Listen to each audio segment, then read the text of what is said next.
Hey, in this lesson, we're going to look at text styling. So we did see that in the last lesson, we can undo, redo in the quick menu here. And these are commonly used. So we've got an option to style the text. So we can update the default styles for the text, as well as we can select different fonts for the text.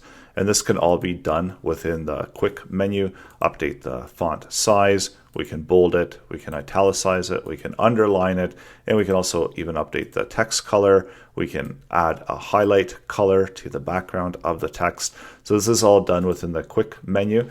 And when you do have it hidden, then these are the commonly used ones. But you also have an option to go in under format, and under text you can do the bold, italic, underlined, and here it's got a few more options that aren't as commonly used, such as the strike through, superscript, subscript. So super is up, subscript is down, and then there's also the size where you can increase the size, decrease the size, and then there's also a capitalization. So you can change your text to lowercase, to uppercase, to title case. So let's move it to lowercase, and let's select all of the text, and again go into lowercase, so that automatically transforms it into lowercase. If we want to format the text into title case, so that's the first letter is going to be uppercase, and we can also transform it all into uppercase as well. So that's a really neat feature that is available, and if we want to undo, we can always undo all of those changes. So in order to apply them, you need to, just as we saw with the indenting, that you need to select the text that you want to apply the different style to. So once you've selected the text, then go ahead and apply the styling as needed and as desired, as much as possible or as much as you want. And when you do select the text, you're going to notice that it all goes bold.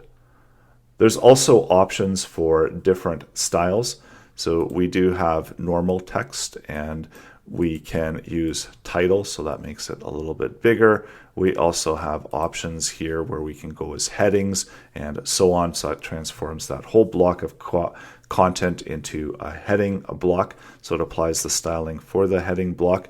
So notice that some of the styling that we set is already in place, so it's not being applied to the styling heading. You can also update and add in under the options.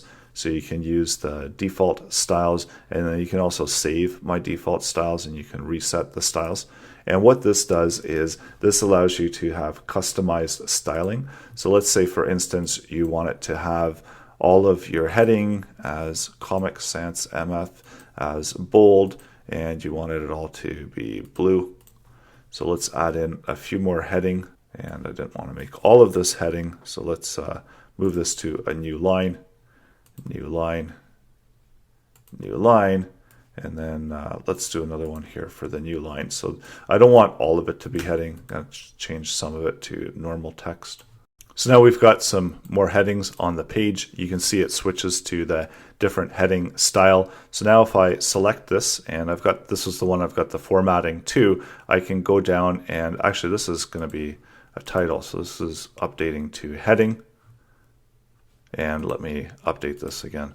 So it's going to get applied to all the headings. So let's make our color changes.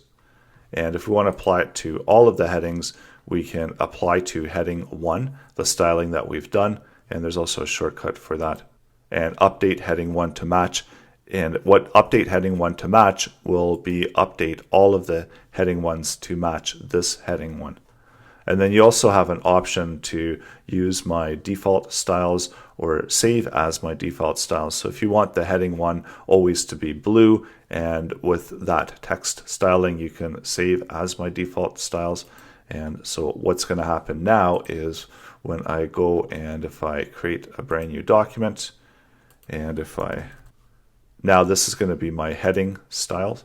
And then so it's going to work across documents. If I want all of them to use those heading styles, I can always reset the heading styles.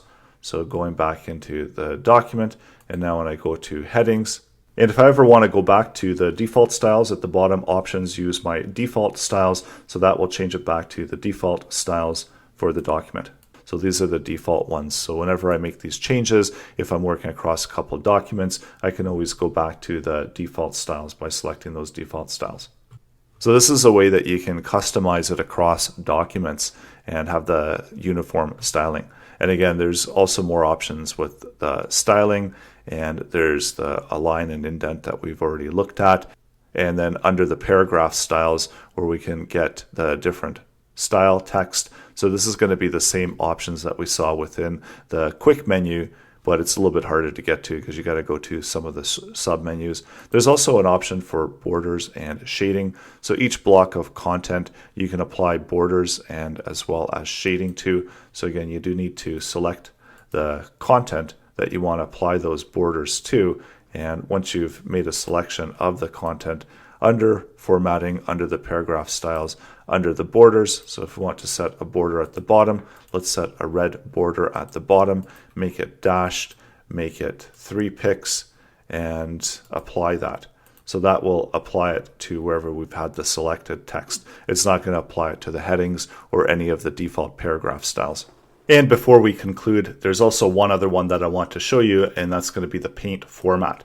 So let's say, for instance, we select some content, we apply some formatting to it, and we want it to be with this type of formatting. For whatever reason, we want it to be green, and actually that's not showing up well, so how about we turn it a dark blue. We've got an option for the paint format. So now that the paint format has been clicked down, you see it's kind of highlighted and shaded there, and now whatever text I'm selecting, it's going to apply that format to. So it's basically copying the formatting from when we selected the paint format, and it's applying it to whatever the selected content is.